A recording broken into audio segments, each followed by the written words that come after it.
Хотите, чтобы ваше сало получилось мягким и вкусным? Тогда обязательно попробуйте вот этот рецепт. Просто тает во рту. Итак, подготавливаем сало. У меня был большой кусок, я его разрезала вот на такие куски, приблизительно с ладонь. У меня их получилось 5-6 штук. Готовим маринад. Наливаю 1,5 литра воды. Добавляю 200-граммовый стакан соли, 100 грамм сахара, лавровый лист и перец душистый горошком. Кипятим рассол в течение 2-3 минут. Нам нужно, чтобы соль и сахар как следует растворились в воде. Выключаю огонь, накрываю крышкой, чтобы лучше сохранить ароматы специй, и оставляю до полного остывания. Итак, рассол остыл, и начинаю закладывать сало.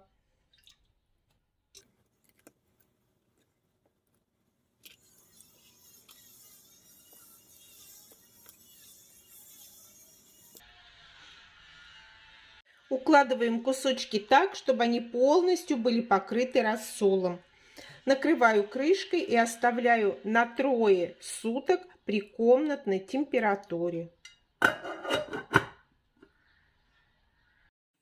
Прошло 3 дня. Вот так выглядит сало. Ставлю в холодильник на 2-3 дня вместе с рассолом. Через 3 дня достаем сало из холодильника и обсушиваем салфеточкой каждый кусочек.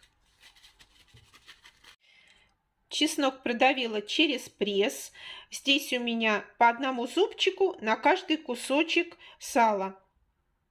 И начинаем обмазывать сало чесноком.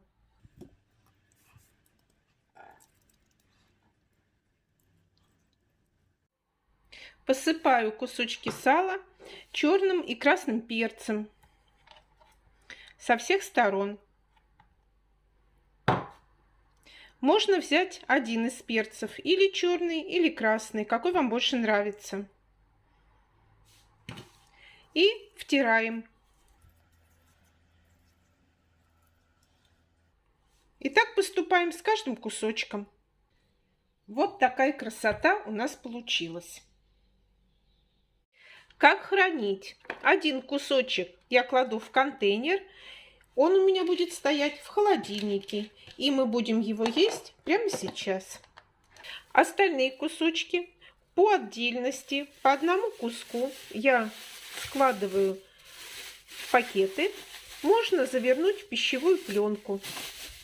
И вот в таком виде отправляю в морозилку. Доставать буду по 1 кусочку по мере необходимости.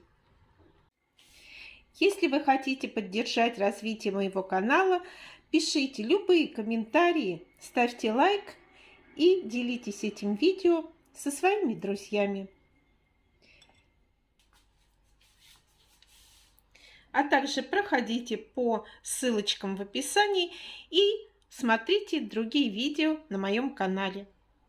Всем пока, до новых встреч!